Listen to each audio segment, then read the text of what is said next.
Bonjour, y'all. Nola Butterfly here. Thursday, August 27th, 12:32 p.m. Um, okay, I'm gonna do an overview here. We did a post last night, and I'll tell you what we noticed so far. We had originally, when it was down here, noticed pulsing up in these and up in here, but there was a defensive mode to Texas. Then we started seeing Texas's beams come out, and then the hurricane went westwardly. And then I napped and have some personal stuff I was taking care of, and got knocked off the air when I was giving an interview. Actually, my whole interview never made it on the air, although it was live streamed. Someone knocked down the transistor. Funny that it would happen right when I was about to give an interview on weaponized Doppler systems and the hacking of the hydrological cycle. And then today, again, I wasted some time on some trolls who didn't teach me anything, who I had to teach basic science of microwaves and water vapor. People will talk about science, but then they'll like just ignore it, or they'll cite science and then you debunk that science, or you explain it with better science, because better science trumps science. So the science is never settled. There are things that trump science, and that's better science, like more completely honest science, not cherry picked by profit motives science, okay? Not cherry picked by industry narratives science, okay? True science. Science doesn't isn't a snob. Science asks a question, it investigates the answer. Honestly, I mean, if it's going to be science, otherwise it's pseudoscience, pseudo intellectualism, and I'm not impressed with it. Okay, so we saw this go into the hurricanes, and we saw that. I hadn't seen this one feeding it last night. I had seen more this one, which when that could have just been feeding the top. So I haven't been on it. I've been distracted since I captured footage well over 12 hours ago, and I just uploaded that. So let me see what's going on with the radar right now. Okay. Here's where we're at right now. Whoa, let me make sure this is the latest. I'm gonna refresh this. Okay, I got peeps in Shreveport. Oh, damn it, they brought it up there. They brought it up there. Got beam play action here, so let's try and capture that. Okay, we have multiple radars. It's always good to get the multiple radars. Oh, yikes. Yeah, well, that's okay, that's yesterday's. So I'm gonna refresh this. It's already over Shreveport. I mean, the eye's already gone over Shreveport. It's already, this is feeding, but which other one is feeding? Okay. So there it is. And this was yesterday when it was coming into the bottom one, right? Now they probably renewed the image, hopefully. No, this is yesterday, so okay, you'll get to see how it was yesterday when it came into this Doppler radar and then went up to the other one above it. I mean, why would they do it? Why would they do it? What, is it competition? Some business interests there that don't agree with whoever's got control? Or is it just part of the narrative? You can see the beam from the other one. You can see the beam from the other one. Here, right here. Right there. Shreveport, Shreveport, Shreveport. Oh, Shreveport. Okay, let's try this again. Look for beams. There's the beam. There's the beam. I saw it there. So that's the angle that's coming in on, and that's the beam that's feeding it. There it is.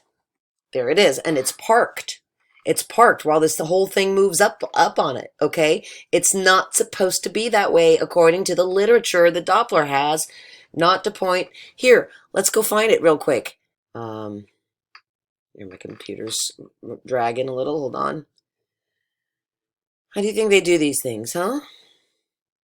These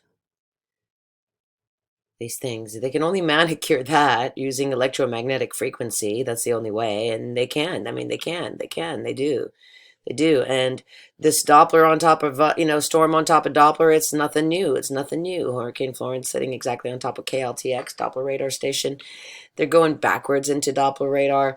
They're being ripped sideways from one Doppler radar to another, like a Nate. Whoosh. I mean, it's right off the radar. I first discovered it when, all the hurricanes, all the landfalls went into Doppler straight, and just into another one straight. Irma goes over next ride number one. Poosh, just goes into it. Oh, here, thanks Jim Lee. He did some research on Doppler before he actually was, um, you know, paid, I guess, to cover it up by debunking my work by showing his work and not showing my work. Hey, the Doppler effect. Our radar is affecting, but he shared this, so thank you. And he did cover Dopplers years ago, and then he kind of dropped the ball on that. The Doppler effect. Our radar is affecting the weather. April 11th, 2012. Searchlight mode will be used infrequently for maintenance and testing purposes only. During searchlight mode operations, a WSR 88D beam will be directed in a fixed location for up to 5 minutes at a time. Because the beam will be stationary, average power densities will be higher than during normal operation. Average over a 6-minute period, the maximum power density will be 3.85 microwatts per centimeter squared. Averaged over a 30-minute period, the maximum power density will be 0.77 microwatts per meter squared. If multiple 5-minute periods of searchlight mode operations were conducted during a 30-minute interval, the IEEE 1991 guideline for uncontrolled environments could be exceeded. To prevent violation of the guideline, each time the searchlight mode is to be used, safety measures will be followed to make significant impacts very unlikely. Well, I mean, we're seeing this this is more than 5 minutes, brother. This is more than 5 minutes. You can't tell me what's going on here. Oh, pass it off, pass it off. Okay. For real, though, like, for real. These are questions that need to be answered in a court of law or by any official. Outside of a court of law would be more ideal, but nobody has any answers to anything. Our little buddy over here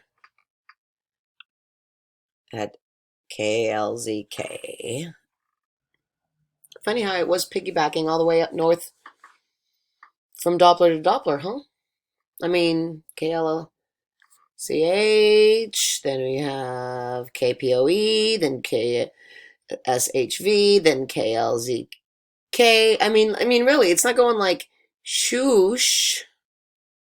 It's going dook dook doo. Right, so this was yesterday's Laura landfall. It's August 27th, 7:30 at night. We're going to do an update on where she's at. Oh, she's on Little Rock. Okay. All right, Little Rock. Little Rock here, started up here at KLCH, KPOE. And KSHV got a little bit, but I didn't see the beams until it was coming into it. So I didn't see the beams and Shreveport's SHV when it was coming into KLCH, but you could see the KSHV beams as the Laura was approaching, going in this way and then being passed off that way to the Arkansas one. So she's piggybacking on Doppler radars. So let's check out this one. Okay. Oh, look at that. How beautiful.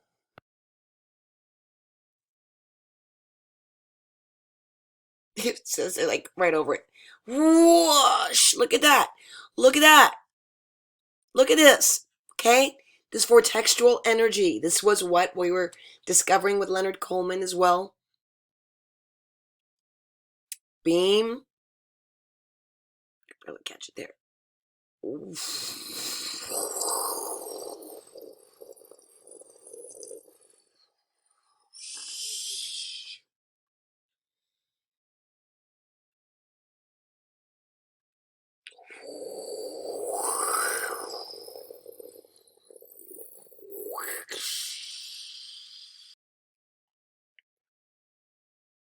But this is like, phew, this is typical. This is what got me noticing this.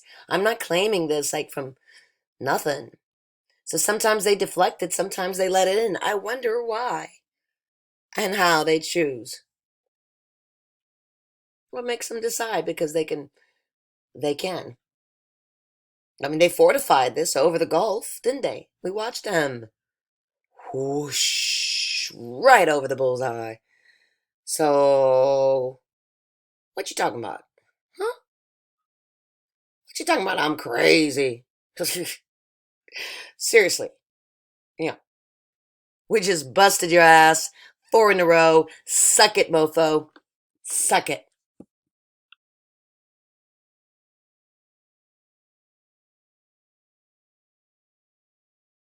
Here, this is crazy.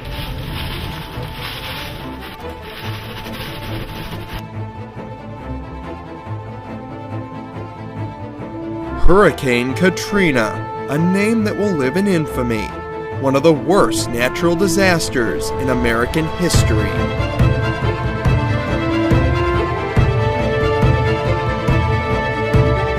Oh my gosh.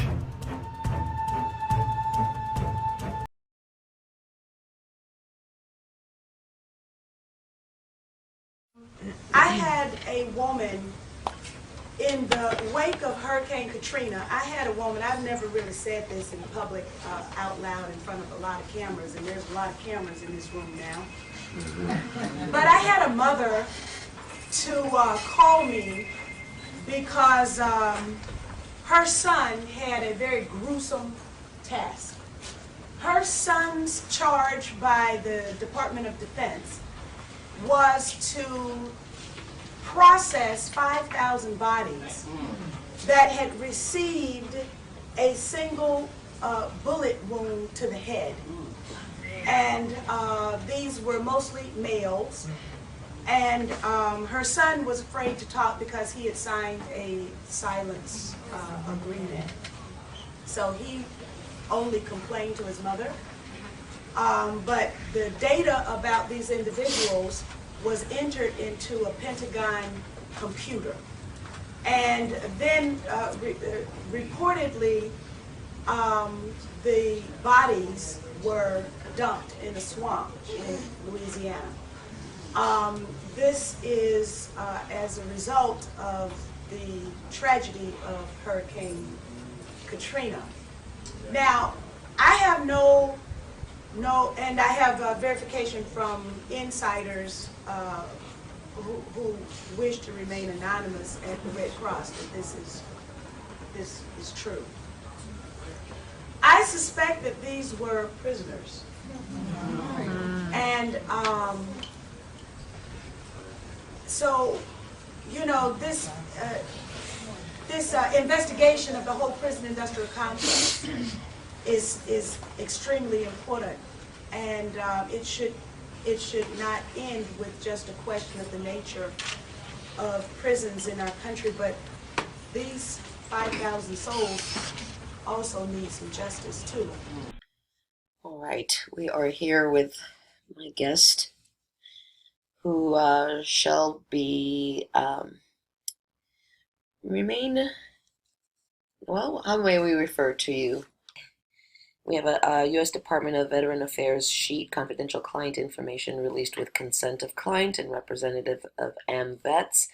I'm leaving out name and other pertinent information. And would name Captain G Captain G. of the 104th Transportation Division. Okay, of the 104th Transportation Division. And you had deliveries to, what about some of the harder things you've delivered? Well, in 2005, New Orleans was struck by what they call Hurricane Katrina. And at that time, I was stationed in a military base in Georgia. And I found it strange, but 11 days before the storm hit, 11 days, I mean, I don't even think I remember hearing anything being predicted about this storm coming until about 4 or 5 days before the storm. But this emergency conference came in for us to gather up as many body bags. You're going to need about 5,200 body bags. First thing I'm thinking is, oh, fuck. The Iraqis have taken over. You know, there's some big terrorist event that's about to go down on us. And basically, I was correct, but it wasn't. See, my mind was be trained to think that the Arabs, the Muslims, were our terrorists. But today, that particular day, the United States government was the biggest fucking terrorist. And I say this to say I love the military, but I don't love some of the stupid shit that we do. Unnecessary shit we do.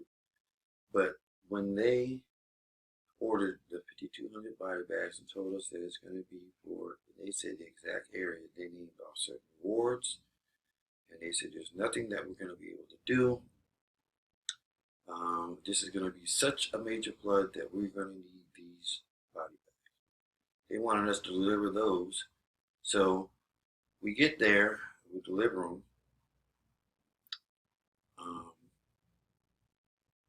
How did they know it was coming to New Orleans? It had to be ordered. See, just like there's a chain of command. Obviously, somebody informed at that time the governor, okay? And then the governor was like, okay, Big Brother, federal government, is just giving me some information. I got to act on it. Because if I don't, then Big Brother can step on me, stomp on me, you know. Believe it or not, although I'm half black, half Hispanic, people don't realize how the Confederacy was so more right than the Union. But anyways,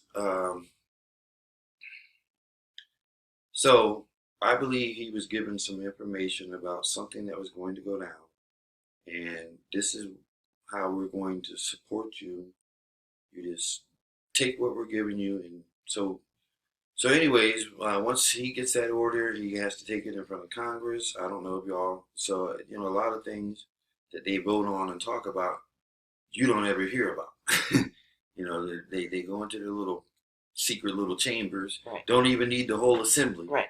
Just get 4 of us to agree, you know, type thing. Right. But anyways, so we did that, and I found it strange that that was all they wanted us to deliver at that time. They weren't concerned about supplies, or... Right. But the day we got there, I also found it strange, although you do have at that time on Poland, it was a naval base. I found it strange that I kept running into, it almost seemed like 3 teams of Navy SEALs. And although as an officer I am privileged to some top security stuff, but I don't think that that naval research base is a training facility of theirs. Though I could be wrong because I have not know much about naval intelligence, but I just found that strange that they were there. They were in anticipation of something. That's what I believe. This was how many days again before the storm? Now, at that point now, because it takes a while to gather up all of those, and we were told to walk. We were told to work 24-hour shifts. Man, so getting those things.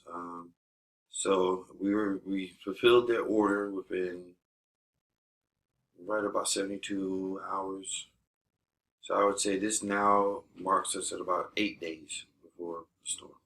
So 8 days before the storm, 5,000... 226 is what we did. 5,226 body bags were delivered to New Orleans in anticipation to the storm, they were saying? They didn't tell us why they needed them. They didn't tell you why. I mean, yes, you're correct. Okay, at first, right. But then that's when we got to New Orleans, that's when we, yeah. No, wait, the other way around. You're right. No, you tell me, I don't know. That, yes, we were told that Hurricane Katrina was going to be they told us a Category 5. Okay, that was when you got to New Orleans, they told you that. No, that was, you remember the first briefing. The first briefing. So we already knew why we were bringing it. Category 5. Right. But why New Orleans and not some other part in the Gulf? Or is that just where it was going to land? Or how are they so sure that it was coming to New Orleans 8 days out? New Orleans was going to be the hardest hit. That's interesting because... That they could predict that they said by the satellite they were using with a 210% accuracy of their prediction. 210 because they're driving it, in my opinion. But this is not something that I knew with 210%. There was like 2 days before the storm. I remember who was hyper aware of hurricanes because I was afraid of it because I grew up in LA where we had earthquakes. And when I came here and I heard about hurricanes, I was scared about it. But I knew we'd had the one the year before that was kind of like this false flag where everybody thought it was coming, but then it didn't come. And everybody was pissed off because they just spent hours trying to get out of town, but so there was kind of like this disarming. A lot of people were not kind of as anxious about it, and it wasn't until Saturday that I start worrying about it as I see people scurrying and I hear about it for the first time. I was busy. The first time I heard about it was the Friday before the Sunday that it came overnight. Landed Monday morning landfall. So 3 days before, I didn't really know. I mean that's when I became alarmed. And it's strange because after we, delivered body bags, I was expecting to get an order just to turn back and go back to where we were stationed at this time in Georgia. But then immediately we get an order to stand by in the event that we need to be of some service. But I was thinking, okay, why not just stay here at the naval base? I think at that time you also had Jackson Barracks, and the nearest military base would be Belle Chase. But they wanted us specifically to be about 100 to 150-mile radius out, but be ready at moment's notice to be able to come back in. And was that just to the region or to New Orleans specifically? Like come back? Were they concerned about covering the region with body bags or New Orleans? No, they told us to leave those there, but this was they for wanted, New Orleans. Right, they did not want us to be in the city in the event when it hits, but to be within. For some reason, they gave the Pacific. It was 100. They want us to be no more or no less than 112 miles out. Okay, well, that's interesting. And body bags. When you deliver body bags, do you normally deal in that count?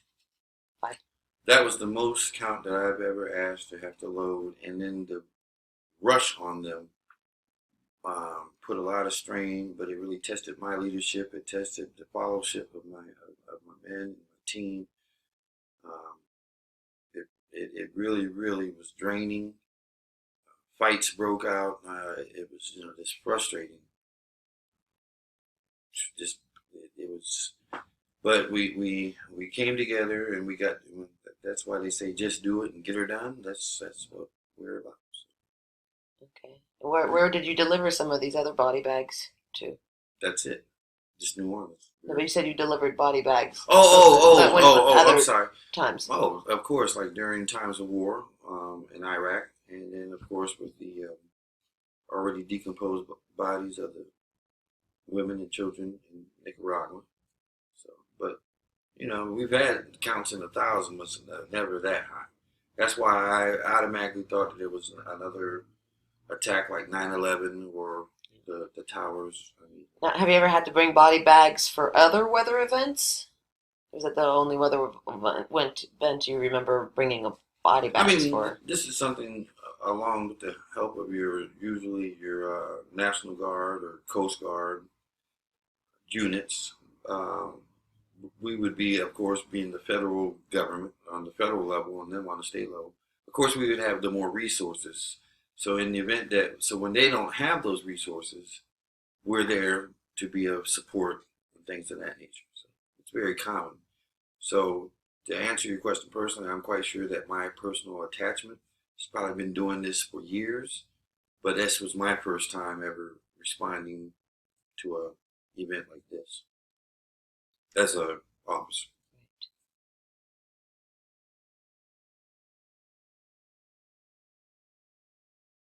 Rise up, humanity. Is currently running the facility. I've mentioned that it's our understanding through the president of UAF that the plans are to move forward and demolish the facility this summer. So the question to you is that accurate? Can you explain why? And then perhaps to both you and Mr. Schaefer, is there any benefit in exploring a potential relationship with the University of Alaska to perhaps take over the HARP? Yeah, thank you, Senator. The Air Force has gotten great value out of HARP in the past. We took over from the Navy and managed it and actually did a number of experiment campaigns up there and have finished our work that we're interested in doing up there. We've moving on to other ways of managing the ionosphere, which the HARP was really designed to do, was to inject energy into the ionosphere, be able to actually control it. And but that work has been completed. So that the American government has created weather tampering techniques so that the New World Order will be able to starve millions of Americans and to control the rest. Would you explain what you were trying to say? Well, what I was trying to say is exactly what I said. There is weather control techniques. We have a complete package on that, which I did not bring, but I certainly will see to it that it is brought in for the record. Number one, the entire patents on the equipment. Number two, Senator Claiborne Pell's complete statement and story of his own that not only does it exist, but that we even utilize it as far back as the Vietnam War. You might want to touch base with Senator Pell. I just want to repeat before I turn to questions. Yes, but we do have all that information. You're saying the government has created weather tampering techniques so that the, quote, New World Order will be able to starve millions of Americans. Worldwide.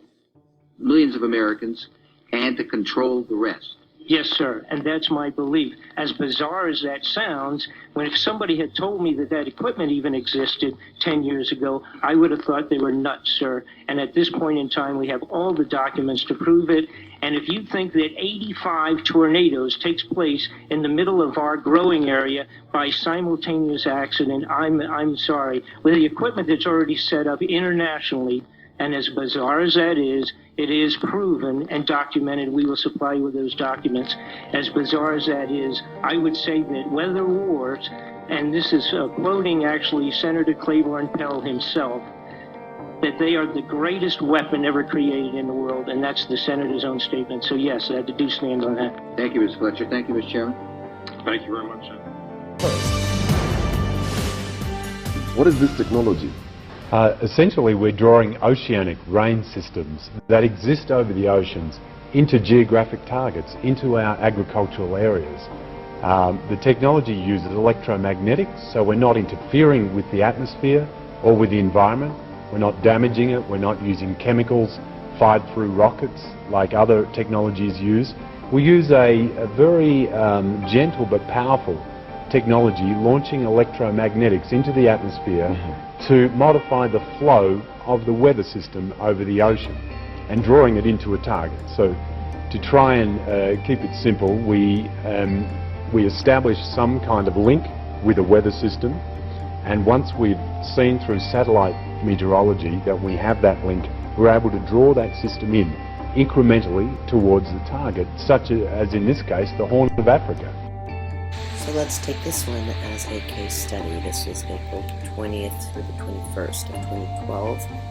This was a visual that they showed on the website, and just as an example of their composite map, and I thought it was a great example to use because here you can actually see you have a front coming through, and then the Doppler radars build a wall. They bloom out, stopping it from continuing on, and it sends it up instead. See, it's coming across, but the blooms come, and then it breaks it up and sends it out. And this is even illustrated really well on the slower one here. See, this Doppler turns that, takes that line of weather, and because it's here, the energy goes like that, goes around it, like it splits it up. Like it's a Laffy Taffy being pulled on a line of conveyor belts. Low pressure, low pressure, low pressure, low pressure, low pressure, low pressure, high pressure.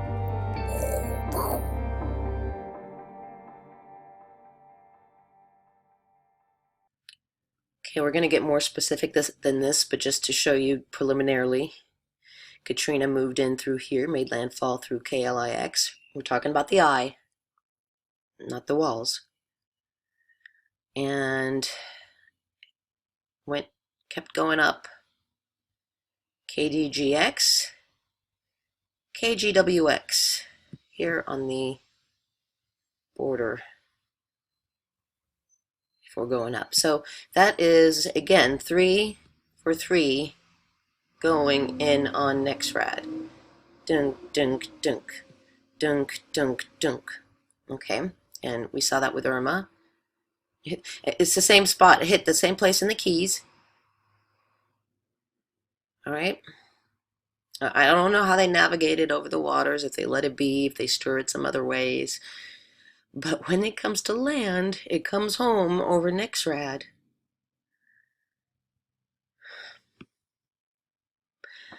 This killed friends of mine. Not at the time, but the year later, in the aftermath. I buried a lot of friends. I found one.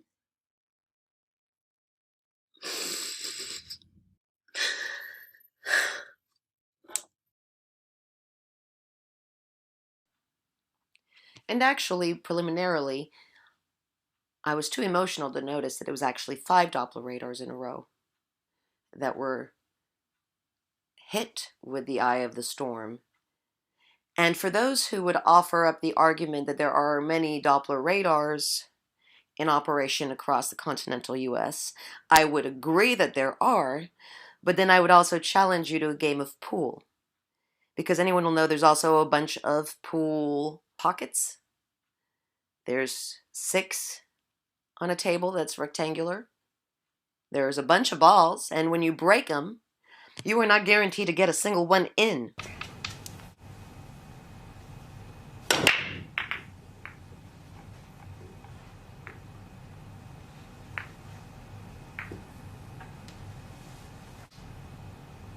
Art, I didn't make any balls on that break shot. And yet, when it comes to the Doppler radar, you can count on it interacting in a directional line with these Doppler radars when they come into land. They come into a Doppler radar, or they are steered by another Doppler radar. And we can see this with the beams that are supposedly scanning to read the weather. They are feeding the weather. We see this, and we're able to now predict what we're seeing, which is how I was able to predict Alberto's landfall and Irma's second and third landfall that hit marks, and Nate's and Puerto Rico's Doppler radar was taken out by Maria. Miami's Doppler radar during Andrew was taken out in 1992. Doppler radar, the last version of Doppler radar, came out in 1988. And the technology goes back to Tesla before 1899.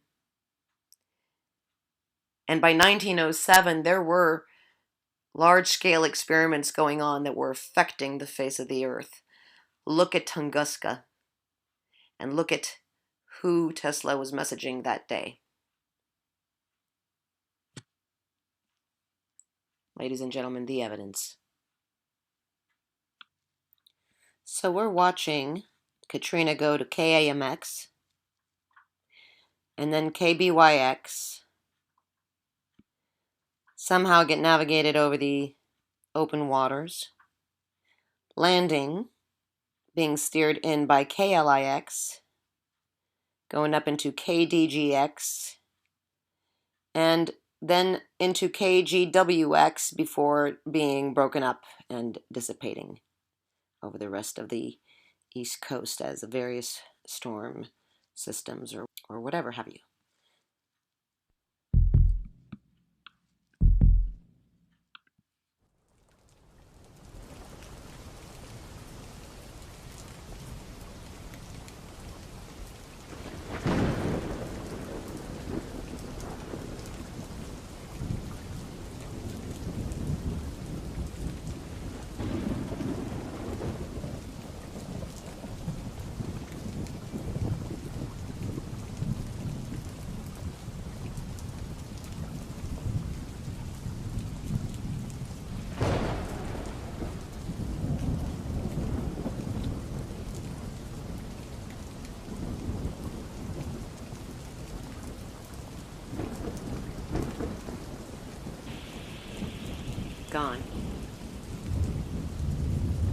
Gone are the days I can listen to the rain falling down outside my window and not think it is an enemy trying to wash us away.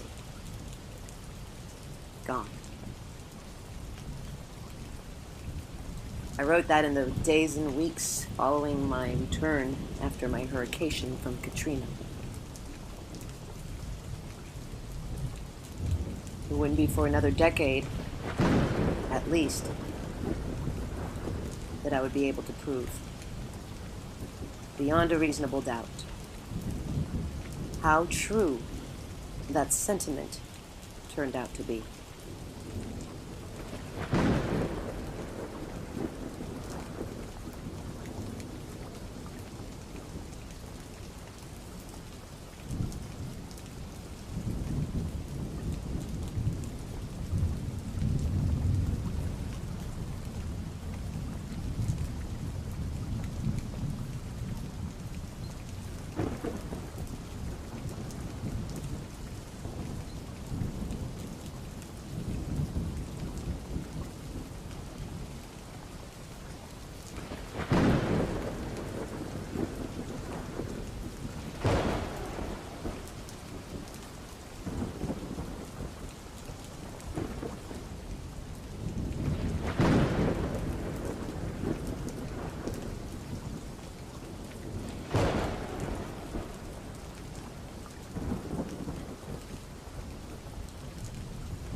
(1892). Tesla delivers his lecture Experiments with Alternate Currents of High Potential and High Frequency in London. He notices heat value in experiments converted out of mechanical energy. In my inventions, Tesla writes, "One day, as I was roaming the mountains, I sought shelter from an approaching storm. The sky became overhung with heavy clouds, but somehow the rain was delayed until, all of a sudden, there was a lightning flash, and a few moments after, a deluge. This observation set me thinking. It was manifest that the two phenomena were closely related as cause and effect, and a little reflection led me to the conclusion that the electrical energy involved in the precipitation of the water was inconsiderable, the function of the lightning being much like that of a sensitive trigger. Here was a stupendous possibility of achievement. If we could produce electric effects of the required quality, this whole planet and the conditions of existence on it could be transformed. The sun raises the water of the oceans, and winds drive it to distant regions where it remains in a state of most delicate balance. If it were in our power to upset it, when and wherever desired, this might life-sustaining stream could be at will controlled. We could irrigate arid deserts, create lakes and rivers, and provide motive power in unlimited amounts. This would be the most efficient way of harnessing the sun to the uses of man. The consummation depended on our ability to develop electric forces of the order of those in nature.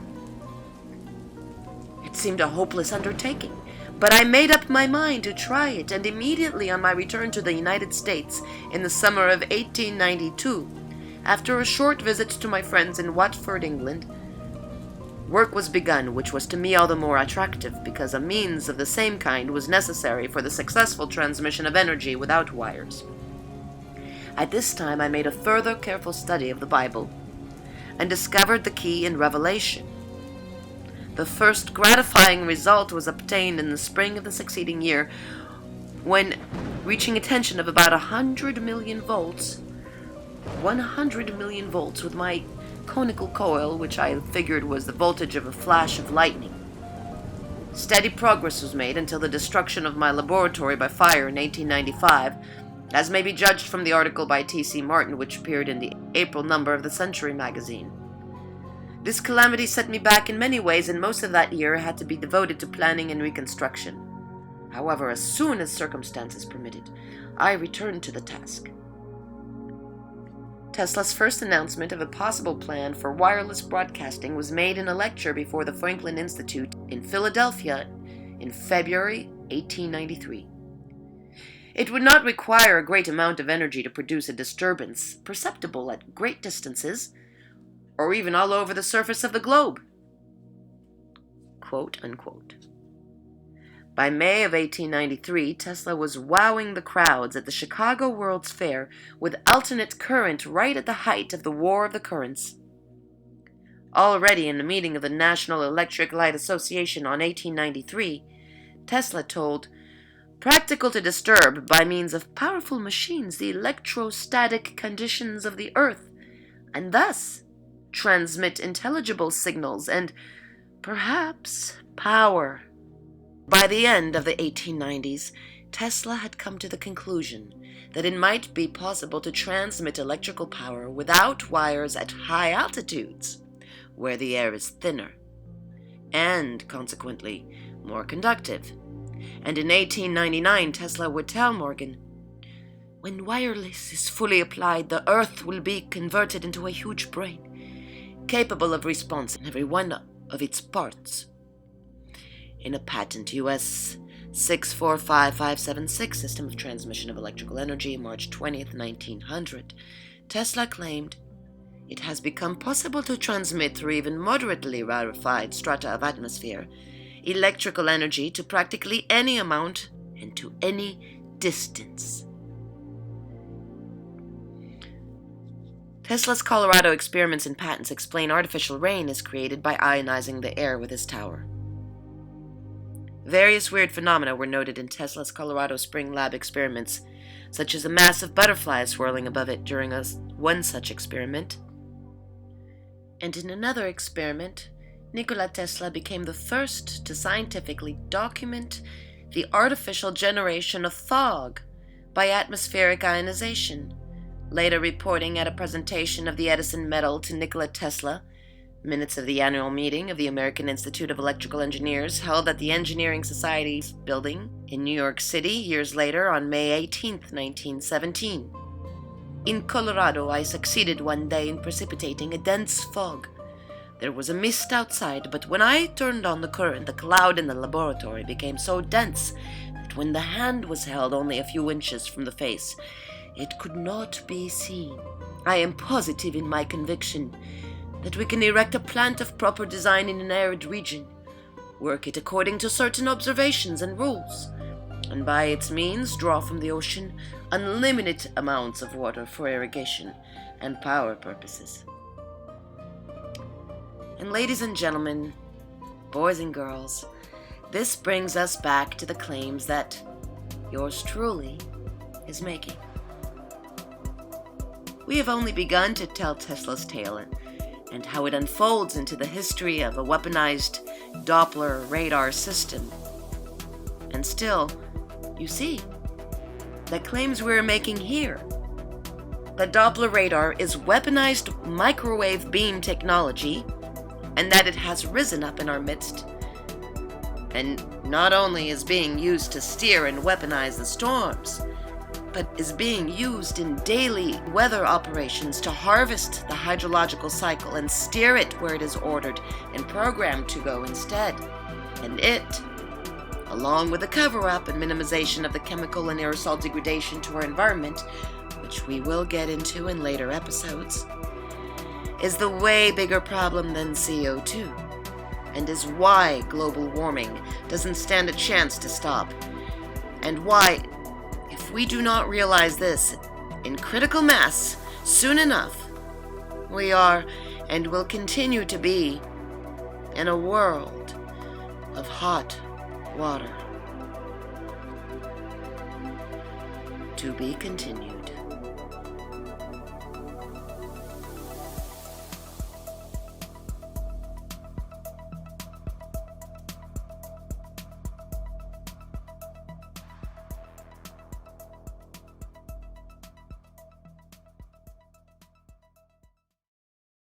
To find out the story of weaponized weather radar, see the World of Hot Water documentary series and/or see the movie condensing the series, and follow NOLA Butterfly on YouTube, BitChute, 153news.net, and on Facebook and across social media under the same NOLA Butterfly handle. We are currently planning to build our website, but a link or redirect to our work can always be found in the meantime on weathertruth.org. This is a unique little book covering a topic that is much overdue for teaching children about our environment.